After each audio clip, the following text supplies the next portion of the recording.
চেয়েছেন স্বামী স্ত্রী কিংবা স্ত্রী স্বামীর লজ্জাস্থানে উত্তেজনাবশত মুখ লাগাতে পারবে কিনা। কেউ বদদোয়া করলে এই বদদোয়া কাটানোর জন্য কি করতে, রাতে নখ কাটা যাবে কিনা। যাবে। অপবিত্র অবস্থায় গাছের ফল ছিঁড়লে গাছের কোনো ক্ষতি হবে কি? নাভির নিচের লোমের সীমানা কতটুকু কাটতে হবে। বর্তমান অনেক টেস্ট টিউব বেবি নিচ্ছে, এটা কি ইসলামে জায়েজ আছে? কোনো কারণে কবর পরিবর্তন করার বিধান এসেছে। মেয়েরা হাত পায়ের নখ বড় রাখলে কি নামাজে অসুবিধা হয়? হাক এবং শারীরিক প্রতিবন্ধীদের ক্ষেত্রে সালাতের নির্দেশনা জানতে চাই।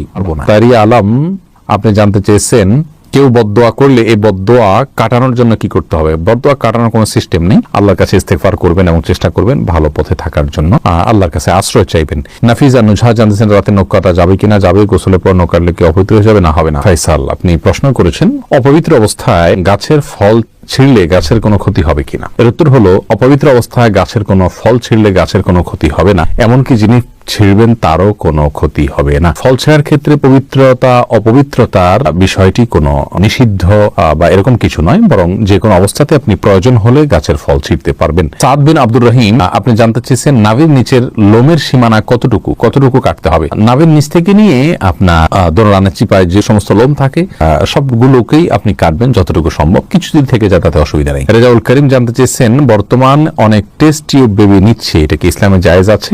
টেস্ট টিউব বেবি এটাতে ইসলামের মৌলিক নির্দেশনা হলো যদি স্বামী স্ত্রীর বীর্য এবং শুক্রাণু থাকে এবং আরো কিছু শর্ত আছে, সেক্ষেত্রে মৌলিকভাবে এটি জায়েজ রয়েছে যদি নিরুপায় ব্যক্তি হয় তার জন্য। জাকির কাজী জানতে চেয়েছেন কোন কারণে কবর পরিবর্তন করার বিধান কি। কবর পরিবর্তন করা যেতে পারে বিশেষ কোনো কারণে। আপনার কবরের উপরে হয়তো কোনো গৃহ বা মসজিদ সম্প্রসারণ করতে হচ্ছে, তাহলে সেক্ষেত্রে কবরে যিনি শায়িত আছেন তার ধ্বংসাবশেষকে কোনো একটা ব্যাগে বা কিছুতে নিয়ে অন্য সাধারণ কবরস্থানে একটা কবর দাফন করে দেওয়া, এটা বিধিবদ্ধ। এটা নাজায়েজ বা গুনাহের কোনো কাজ নয়। তবে সেটা একান্ত প্রয়োজন হলে তখন যে কোনো হেনতন অজুহাতে এরকম করা যাবে না। এটা কবরের বাসীর প্রতি অসম্মান প্রদর্শন হবে সেক্ষেত্রে। তানজিম মিষ্টি জানতে চেয়েছেন মেয়েরা হাত পায়ের নখ বড় রাখলে কি নামাজে অসুবিধা হবে। নামাজ হয়ে যাবে যদি আপনি নখের ভেতরে চিপায় পানি পৌঁছাতে পারেন, তাহলে সেক্ষেত্রে নামাজ হয়ে যাবে, নামাজের কোনো সমস্যা নেই। তবে যদি ব্যাপারটি এরকম হয় যে নিচে পানি পৌঁছাচ্ছে না, অতিরিক্ত হওয়ার কারণে ময়লা জমে যাচ্ছে, তাহলে সেটা একে তো অনুচিত। দ্বিতীয়ত হলো যদি পানি না পৌঁছে তাহলে সেক্ষেত্রে নামাজই হবে না।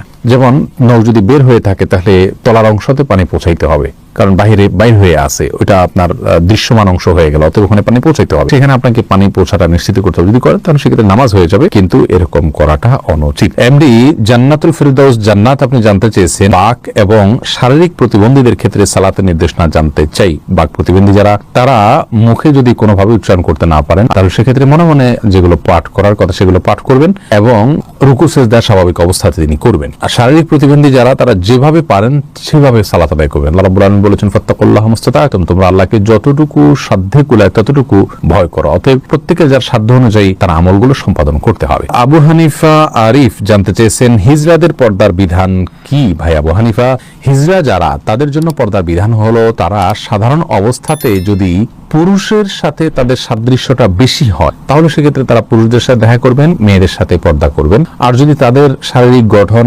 মেয়েদের আলামত, মেয়েদের শরীরের গঠনটা তাদের মধ্যে বেশি থাকে, পুরুষের গঠনটা কম থাকে, তাহলে সেক্ষেত্রে মেয়েদের বিধান তার জন্য প্রযোজ্য হবে, তারা পুরুষদের সাথে পর্দা করবেন।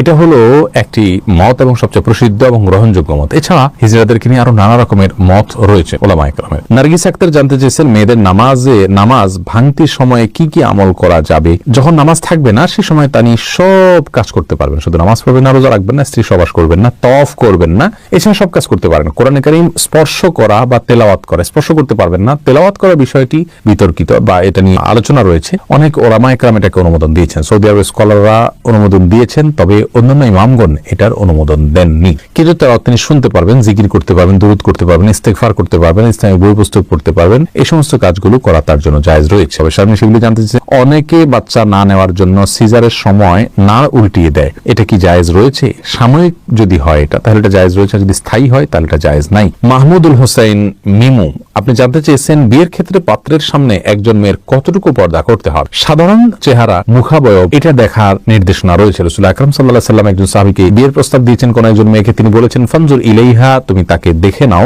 অন্য এক বর্ণনায় আসছে তিনি বলেছেন ফাইন্না ফি আয়ুনিল আনসারি, সেই আনসারী মেয়েকে বিয়ের প্রস্তাব করেছেন মুহাজির সাহাবী, তখন বলেছেন আনসারীদের চোখে একটু একটু অসুবিধা আছে, অর্থাৎ ঘোলাটে ভাব বা কিছু একটা আছে আঞ্চলিক, তখন তিনি বলেছেন যে তুমি দেখে নাও, তোমার ভালো লাগে তুমি করো। তো এখান থেকে বোঝা যায় যে সাধারণ যে অঙ্গগুলো আছে, হাত পা মুখ, এগুলো দেখবে, এই প্রকাশ্য অঙ্গ ছাড়া তার অন্য কোনো অঙ্গ দেখতে যাবে না। চুল, মাথার চুল দেখতে পারে, এই জাতীয় বিষয়গুলো দেখবে, বাহ্যিক যে অঙ্গগুলো থাকে সেগুলো। মাহমুদুল্লাহ এই আইডি থেকে আপনি জানতে চেয়েছেন, আমার স্বামী বিয়ে করতে চাইছে, আমি দিতেছি না, আমার কি গুনাহ হবে? দেখুন, আপনার স্বামী যদি বিয়ে করতে চান আর আপনি তাকে বিবাহ করতে না দেন, যৌক্তিক কারণে যদি মানা করেন, তাহলে তো ঠিক আছে। যেমন স্বামীর সেরকম আর্থিক সক্ষমতা নেই, শারীরিক সক্ষমতা নেই, বিবাহ করার মতো পরিবেশ তার জন্য নেই, তাহলে সেক্ষেত্রে আপনি বাধা দিতে পারেন। কিন্তু সেগুলো যদি তার থাকে, তাহলে সেক্ষেত্রে আপনার জন্য বাধা দেওয়া উচিত নয়। তবে হ্যাঁ, এখানে আপনার গুনাহ হবে আমি সেটা বলবো না, বাধা আপনি দিতে পারেন এই অর্থে সতীন চাচ্ছেন না, আপনি স্বামীর কাজের পরিণাম আপনাদের উভয়ের জন্য ভালো হবে না, সেই দৃষ্টিকোণ থেকে আপনি বাধা দিচ্ছেন, তাহলে আপনি দিতেই পারেন,